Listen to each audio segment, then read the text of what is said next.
Hey, it's the real you calling. Welcome home.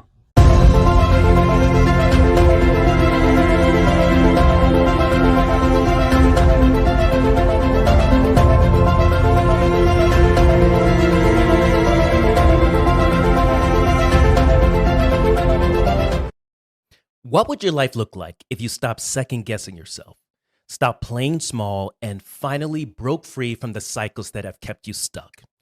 Well, that's what the Ignite Momentum Practicum is all about. It's a 6 week transformational coaching experience designed to help you break through people pleasing, self doubt, and codependency once and for all. And here's the best part, you get to choose your path. You can matriculate through the one on one accelerator. It's private, high touch coaching, you and me one on one. Weekly breakthrough calls, a custom action plan, deep mindset work, and real time support to help you reclaim your power and rebuild your confidence. Option two is the group intensive. This is where transformation meets community. Weekly live sessions with a cohort of like-minded individuals, hot seat coaching, Q&A, bonus trainings, and a space where you're truly seen and supported without judgment.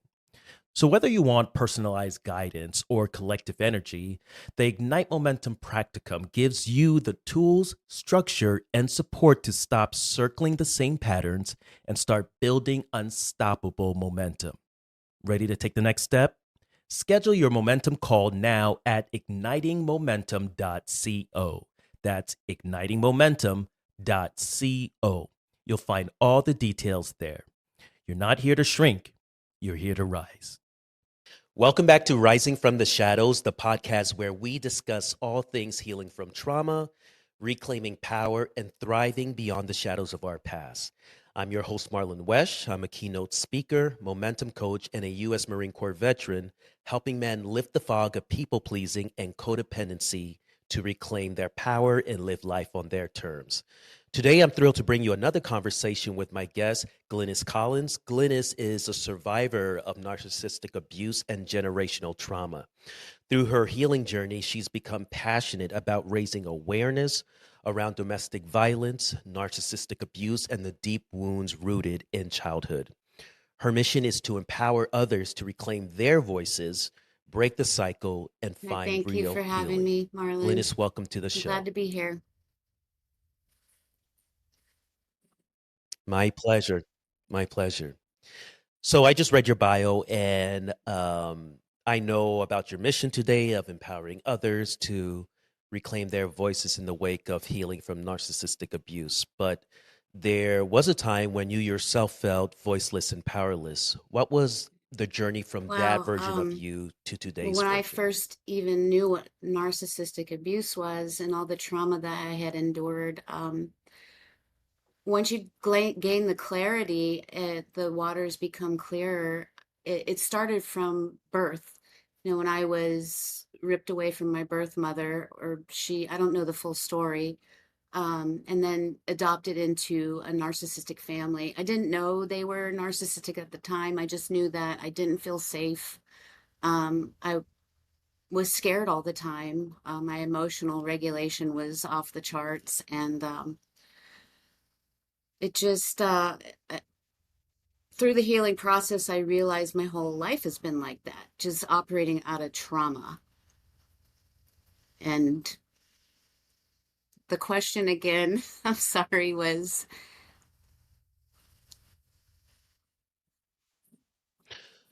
Just to share, like, what was the right. journey from, that Glynis Okay. who was scared all the time, never felt safe, just operating from a place of trauma to today where you Yes. have your voice, you feel Thank you. empowered, Like and I you're said, I able to get make the brain decisions that make fog sense for from, you. still being in the healing process. I forget, I get very nervous and like Same, operating on that same. trauma.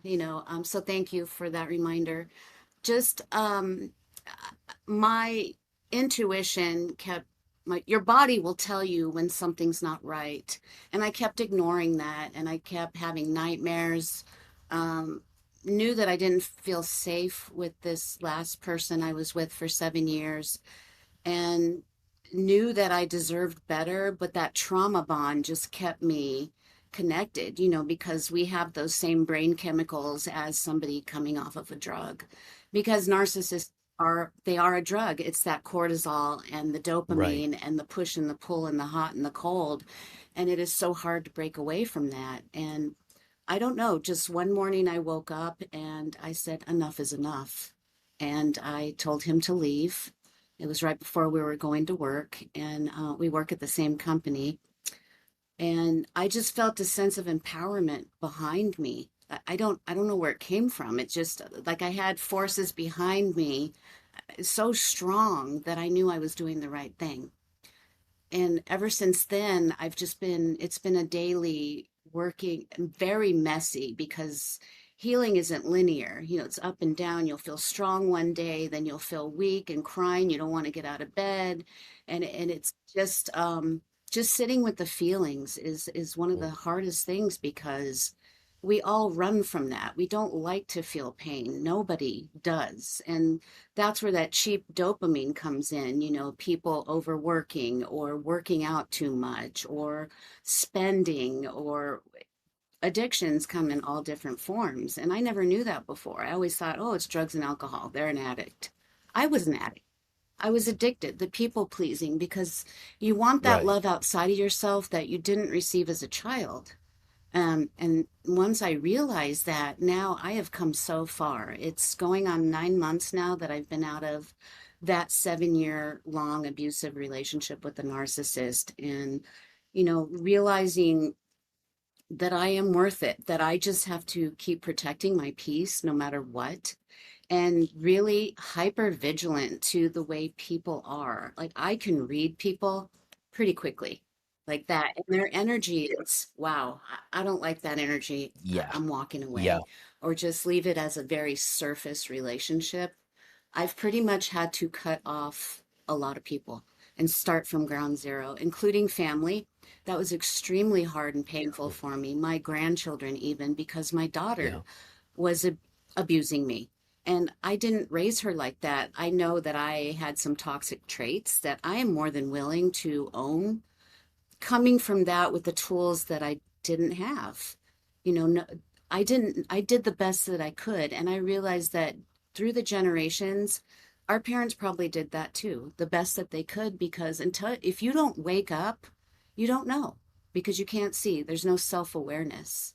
You know, self awareness is so important because if you don't think there's a problem, you can't fix anything. And so it just keeps repeating itself, you know. So, I forgot. Here comes the brain fog again.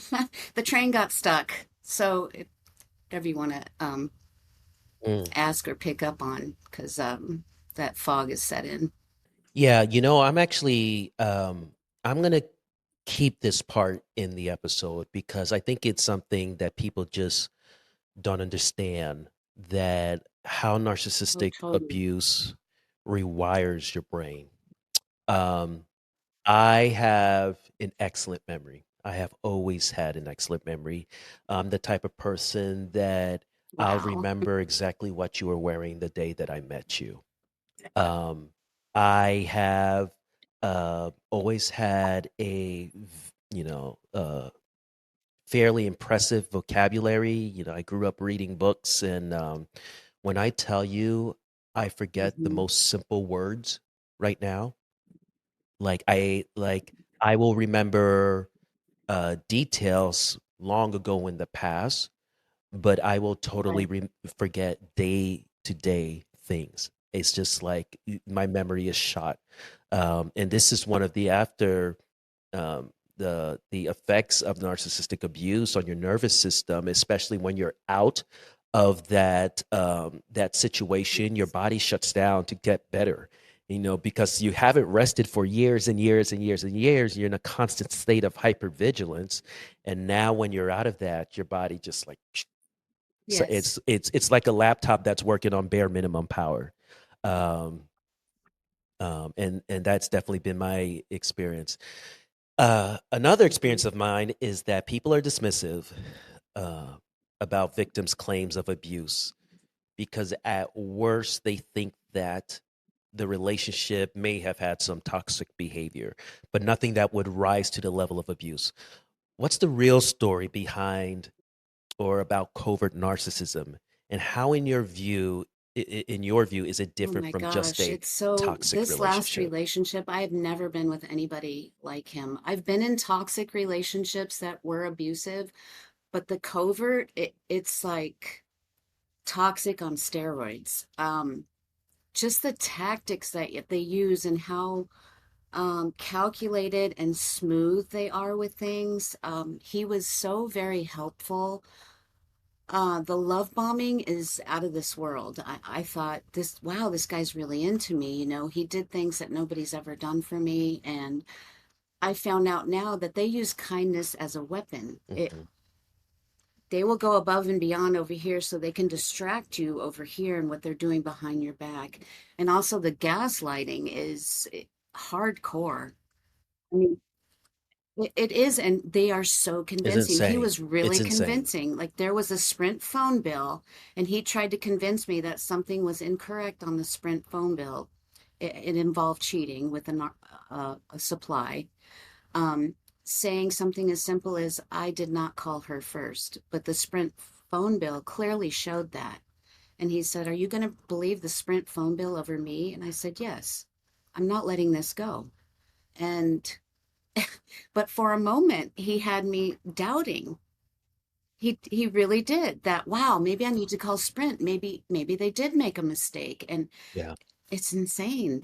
And when you said that you were a veteran, I recently discovered. I did a video on this on my TikTok that there was a veteran that went to some of the most elite training, military schools and saw, the combat that he had been in.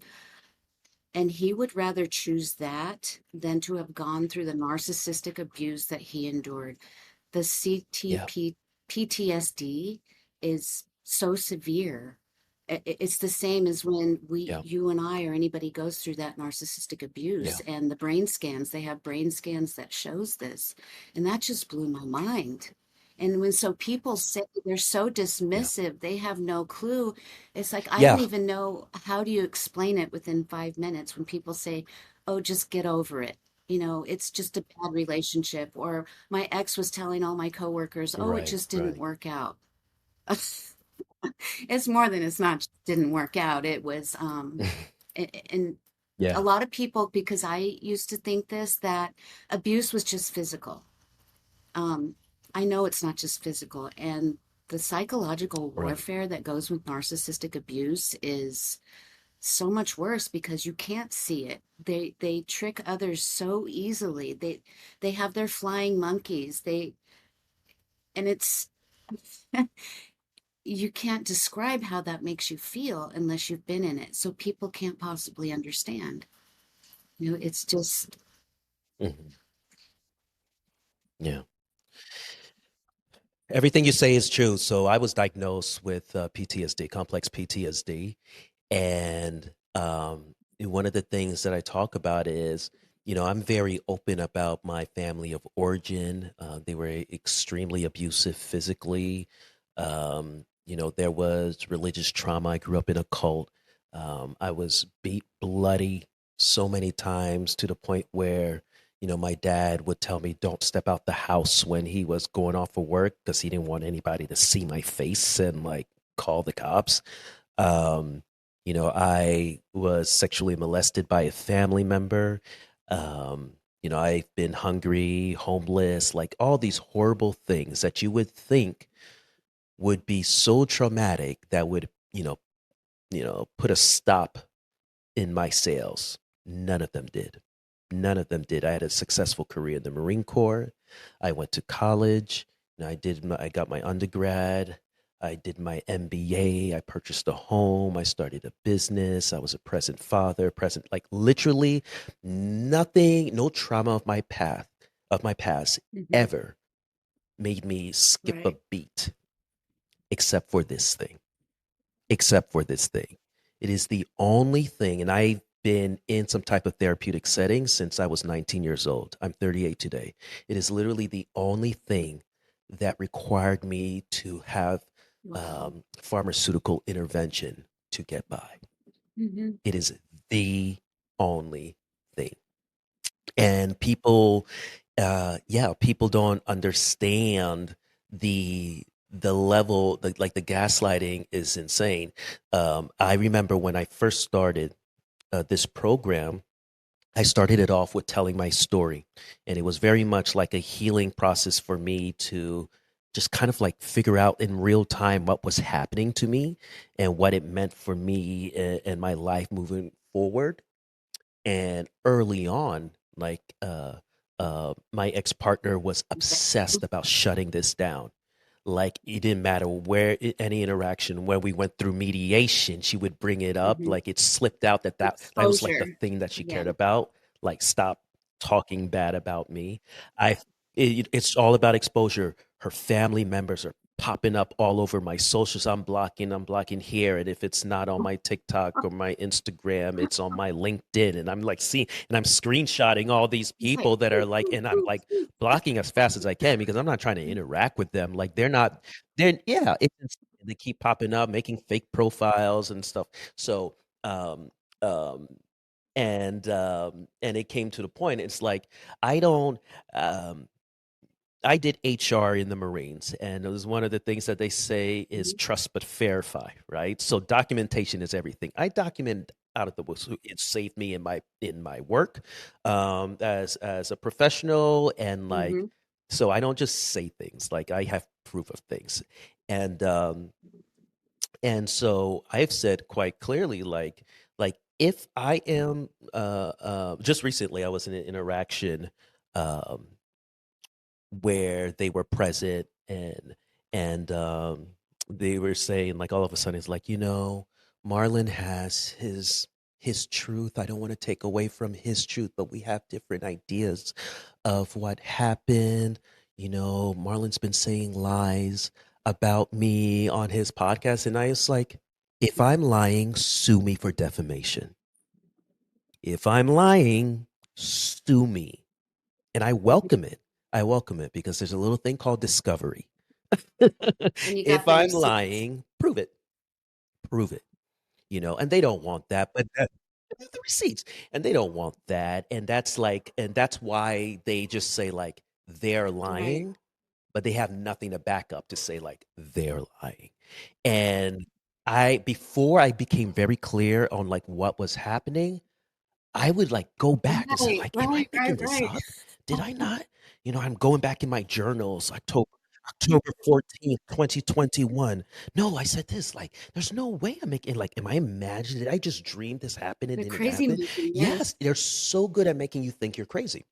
And thank God for my habit of journaling, or else it would have just all been in You would have here, and shoved I it would out. have Mhm. truly doubted my reality. Um, I would have shut it out just to survive. You had a video, and I laughed at it. Oh, The yeah. prompt was apologize like a narcissist would. I'll go first, and the apology was, "I'm sorry for everything. Go." And it Right. made me chuckle, not because it's inherently funny, but because it was spot on. I remember when I first started enforcing my boundaries and not giving free passes for poor behavior, I would get those type of apologies that would say things like, "I'm so sorry for the hurt I caused." And then I Mhm. would They don't follow up with even like, know. "What hurt did you cause?" And that's when they would stutter.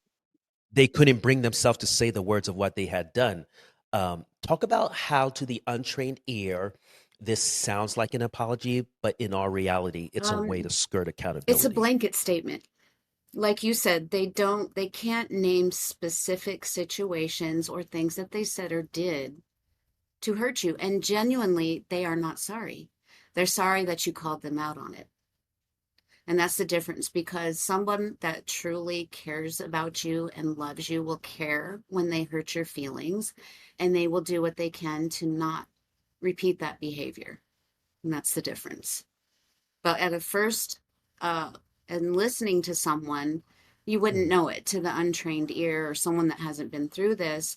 So I would say the answer to that is patterns. If somebody keeps repeating that sort of thing, patterns are a big hello, this is who I am, and believe them the first time. That's and it's so interesting you said that because that was an ongoing argument in my situation where they would say, like, you're bringing up the past, you're bringing up the past, and I was like, I'm just asking to zoom out because you're treating each of our conversations, each of our Mhm. disagreements as if it's an isolated thing.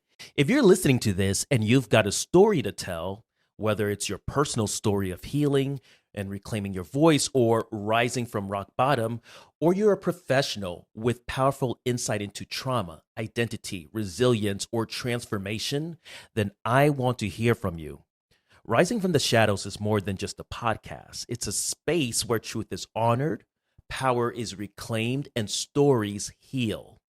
If you have something to share that could empower others to stop shrinking and start rising, I'd love for you to apply to be a guest on the show. Just head to tellmystory.risingfromtheshadows.com to submit your application. Let's rise together, one voice, one breakthrough, one story at a time. If you're listening to this and you've got a story to tell, whether it's your personal story of healing and reclaiming your voice or rising from rock bottom, or you're a professional with powerful insight into trauma, identity, resilience, or transformation, then I want to hear from you. Rising from the Shadows is more than just a podcast. It's a space where truth is honored, power is reclaimed, and stories heal. If you have something to share that could empower others to stop shrinking and start rising, I'd love for you to apply to be a guest on the show.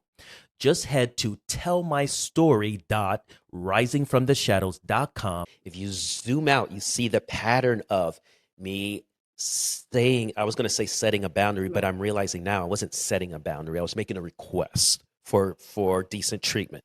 Me requesting decent treatment and you say like, oh yeah, and then not doing Mhm. it and not doing it. And it's just that was the pattern. And they hated that. They wanted to act as if this is the first time we're having this conversation. Um, but patterns is really is the thing that gives us clarity about what's going on. When did you realize that this isn't just human failing? Because we're all imperfect, we will hurt each other even with the best intentions. We're going to hurt our partners and things like that. How did you come to terms with, like, this is not just human failing, this is a deliberate attempt to undermine my reality and Um, continue my I think the behavior without breaking point was that consequence? phone bill, that Sprint phone bill that he just insisted on. That's a choice. After you keep doing those patterns, you are choosing to lie to me and to gaslight me. And how can you sit there and say that you love me when you're intentionally making the choice to lie to me, to distort my reality? That is emotional abuse. And that's when I look back, and even 9 months out, when those waters become clearer, I still make realizations about things like, wow, that's what that was. And a light bulb comes on, or you'll Yes. see somebody's Yeah. social media and there'll be a video. I'm like, wow. And then it triggers a memory of something they did or said. And it's just, we're always learning something and the waters are Yeah. becoming more and more filtered. It's crazy the amount that they have put us through and how bad it actually Yeah. was, and how angry it makes you because we were in it with a Mhm. pure intentions. We were in it for real, the authentic, real thing, and they were in it from the get-go with manipulation. They knew that this wasn't going to work out, that's why they have a Yeah. handful of supply. Because they know they're going to fail eventually, or we're going to open our eyes. And Mhm. it's just insane. They wash, rinse, and repeat. And until you wake up, you'll keep going through that cycle. The love bombing, Yeah. the Yeah. devaluing, the, when Mhm. they ghost you and go quiet and go off and find Yeah. another supply because, uh-oh, their eyes are opened a little bit. I need to go find some backup. That's their whole MO. It's insane. I used to tell him, Mhm. why don't you take that same effort that you're taking to lie to me and gaslight me to be honest with me? I said, you're hurting me more by lying to me and gaslighting me. than to be open and honest. I know you're human. I know you make mistakes, but the thing is, you keep making them. We even went as far as I Mm. encouraged him to sign up for a men's group to heal childhood trauma. And he went through the motions with that because everything with a narcissist is transactional. Check off the list. He even said that to me early on in our relationship. Give me a Yes. checklist. And when I do all those Yeah. things, you better shut your mouth, is what he said. It's just, it's mind blowing. I still can't ever, I don't think I'll ever be able to wrap my Yeah. mind around Yeah. their mind because they think so backwards from us, but they think that we think like them. So they think that we're already cheating. That is key, right? Like, so for them, and that's why we talk about like Yes. a narcissist accusation is actually a projection, because the way they operate, and this is actually a gift and a curse. It's a curse when you're in the relationship with them, but when you're out and you're taking back your power, it is a blessing because just as you said, they rinse and repeat. They are incapable of new strategy. They are incapable of it. Like, I don't know how they forget that something didn't work in the past, maybe the past month or a few weeks or whatever, but the strategy never changes. And it's really shocking to me because, like, you would think if you're a good manipulator, you're like, oh, I tried this and it's not working. Let me do something else. No, they have like three things that they do. It's like see if an apology will work, see Mhm. if denying will work, and Right. see if an attack will work. Like that's all it is. And they have no other strategy. No. Oh, Right. and number 4 And is let time they'll pass come by, back see like if you forgot. everything's Maybe you're fine and not mad at me dandy, anymore. Um, like nothing happened. it's so wild. It's so wild to me. But yeah, that's such a blessing in a way because then you can know and like go through the checklist and know like when it's starting, when the cycle is starting and when it's ending. And there's Mhm. always like a little reprieve and then it starts again. And once you clock it, it's like it really does give you a sense of empowerment because this is not personal. They think that Mhm. you are as cowardly as they are. They think that you lie Right. like they do, so they don't feel bad about lying. They think that's just Mhm. the way the world works, and they're going to get theirs first. And it's honestly like I almost feel like it's inaccurate to say that they're Oh, they lying do. because they Yes. truly do believe their stories. They truly do believe it because like you can't I don't know any moral person that could go through life knowing the damage that they did and Mhm. knowing it and not like shoving it down somewhere so they don't have to think about Mhm. it, that could survive because it's tremendous damage. You have to convince yourself your version of the story, regardless of what proof exists out there. Like you're gonna just continue saying your version of the story.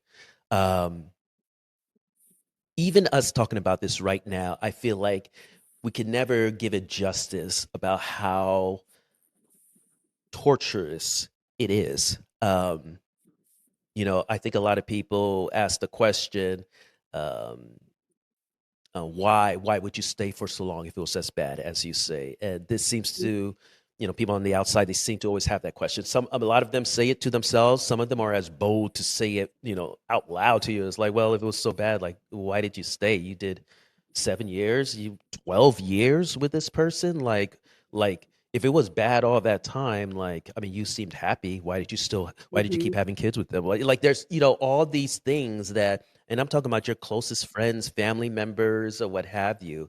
Um, it seems like people are just um, immune to believing victims first. Why do you think that victims of narcissistic abuse, like you and me, stay for so long and even It's appear that trauma happy bond. doing so. It's the being addicted to them, the being addicted to, you want them to be that good person that love bombed you, because they can be very, very loving, very sweet. That the narcissist I was with was very affectionate. He'd always hold my hand and walk with me. He did chores around the house. He helped me with finances. I've never been in a relationship If like this that podcast before. speaks to you, if you're on the path of healing, reclaiming your voice, or just trying to piece together who you really are after surviving the unthinkable, I want to invite you into a space where you don't have to do it alone. Join our Facebook group created for survivors, cycle breakers, and people rebuilding themselves from the inside out. In there, we go deeper. Weekly prompts, live streams, raw conversations, and a whole lot of people who just get it. No pretending, no pressure, just truth, growth, and community. Search Rising from the Shadows, The Path to Reclaiming You on Facebook, or hit the link in the show notes to join the And community. where even after he tried to use finances to keep me baited, so he had access to me after I left him, offering to pay for the insurance on my pickup truck. And I shut that down real quick. And I said, no, I got it handled. I'm good. Because they do Mm, have that loving side of them, mhm, and mhm. they have the mask, the performance that they put on, and people don't realize it's not always bad. It's the hot and the cold and the push and the pull, and all they see is our videos saying, Right, all the right. damage that they did to us, but there's a whole other side to that, the love bombing side. It's the cycle. The love bombing continues in the wash machine around in the Yeah, relationship. And that's the part people don't see or understand, and all the brain chemicals. Yeah. yeah, yeah, yeah.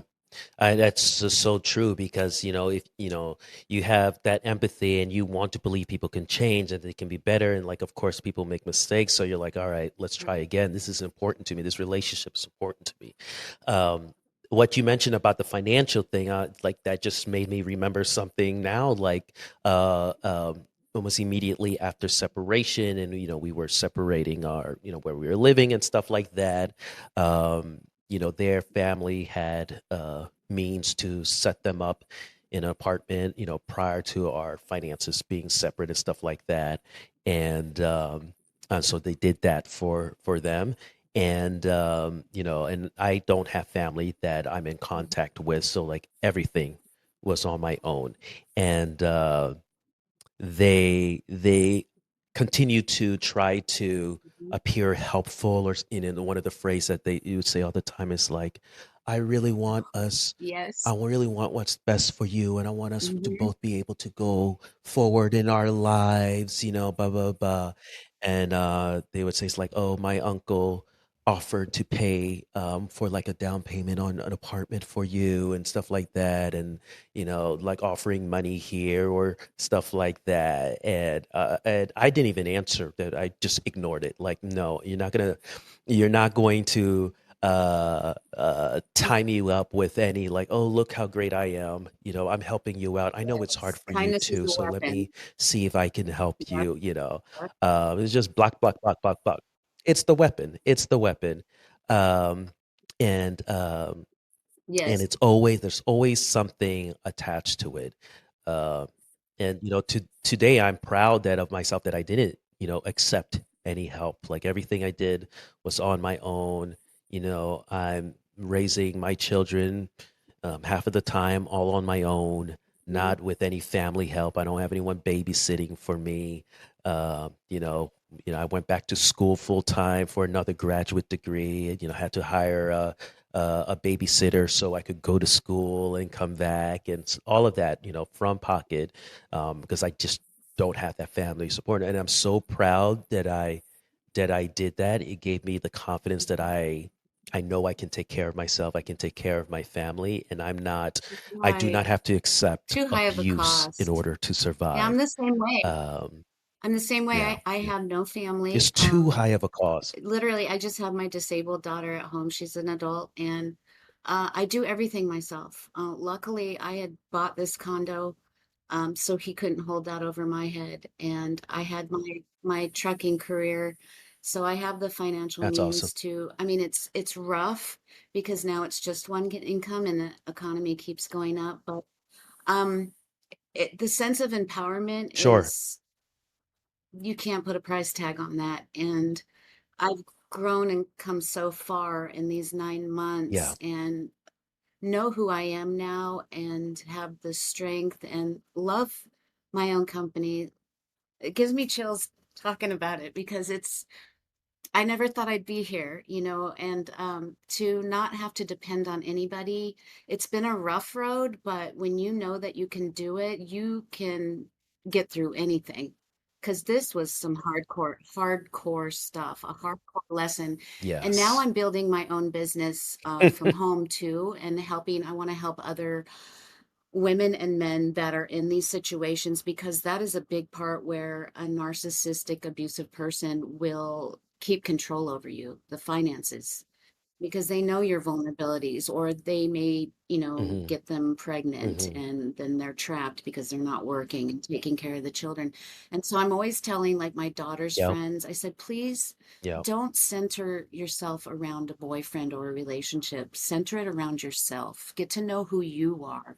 Get yourself a career and set up financially, Mhm. and be a strong, independent person. And this goes for men too, young boys, because I wish I would have had that. I wish I would have discovered myself, out of high school, but now I'm going to take this pain and turn it around as you have and help others. I mean, there's a purpose. Hmm. Yeah. I love that. I hear a lot in our circles being said that there is like a Oh, yes, I worldwide saw a video about narcissistic that. collapse that's happening Yep. right now. Um, Yeah. you can feel it because it's like we're communicating with each other, people's stories. I mean, like I'm here because I went down a rabbit hole of women getting divorced from their husbands and listening to their stories, and it's like, Right. wait a minute, Right. this is my story, except I'm the husband. And so if it wasn't for me hearing those stories of those women, those countless of women that are saying that I've been with this man for X amount of time, and they're showing pictures of themselves when they were with them, and then Hmm. after they're with them, they're unrecognizable, talking about all the, the whole pattern of abuse and the cycle. And it was like, wait a minute, they're not only sharing stories that sound like Right. mine, exact words are being used, like the exact same apologies, the exact same accusations, Yes. the exact same They have the same deflections, like playbook. word It's the same for playbook. word. It freaked me out. Hmm. It freaked me out. It's the same playbook. Um, and it was even like months in. We're going. I was in like post separation, and I still didn't understand like how bad it was. I remember having a conversation with a friend of mine, and he was telling me that he was talking to a client. He's an accountant, and I was sharing with him what like was going on in my life, and he told me, Marlon, like I was just meeting with a client the other day, and if we just switched seats, like you were in my office and Hmm. he was here having lunch with me, your stories wouldn't be different. And it was like, and so all of this stuff like freaked me out, like more and more and more. I truly Right. thought that I was an anomaly. We're not an anomaly. We're not an anomaly. They're in our works, they're at our Government. school, they're in our churches, they're our Mhm. family members, and they don't work alone. And yeah, everywhere, and they don't work alone. And so there is, I think, a liberation, like a worldwide liberation that's happening because people realizing that, um, you know, people are surviving Mhm. this and people are going on to live amazing lives, Mhm. and that's worth the last fight I've got in me, and I'm so happy Yes. that that's the case for so many of us. Um, if there's one lesson you'd want our listeners to take away from our conversation Protect your today, what would it peace be? at all cost. Be the gatekeeper, because if you don't have peace, your life is going to be chaos. And people that don't bring you peace and bring you chaos, those aren't your people. Peace is everything. Thank you for that. Yeah. Yeah. Thank you for sharing that. This has been a great conversation. I did some research before our conversation, and I didn't realize how Hmm. similar our experience was. And it's been really great to talk to you and hear your experience. I've been talking to people at different stages of the healing process. And so it's good to see that you're 9 months out, and I know you're going to continue healing and living the life that you want to live. And I'm so thrilled that you're um, using this pain and turning it into something better. Can you share with our Well, I listeners have where three we can different connect with you? TikToks. I had an old one because TikTok didn't refuse to change my birthday, so I couldn't take advantage of all the TikTok benefits and functionality of TikTok. So that one is it's shredding underscore silence. And then my new one is shredding with 2 underscores silence. And then I have my business that I'm trying to get off the ground. That's Glynis Okay. Digital. And that's across all platforms: TikTok, Instagram, Okay. YouTube.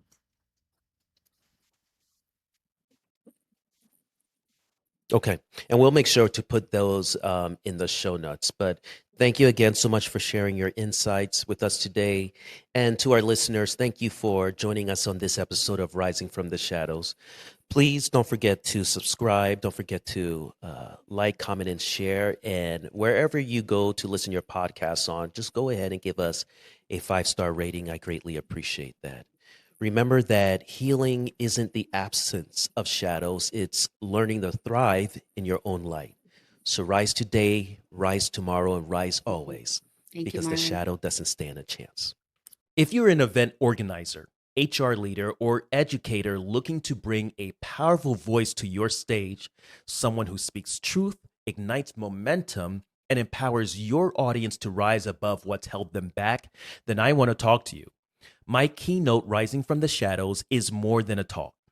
It's a transformative experience that shows people how to stop shrinking, start healing, and stand fully in their story. I've lived it, I teach it, I walk people through it. So if you're building a lineup of speakers who don't just talk but move people, head over to marlonwesh.com to create something unforgettable for your audience.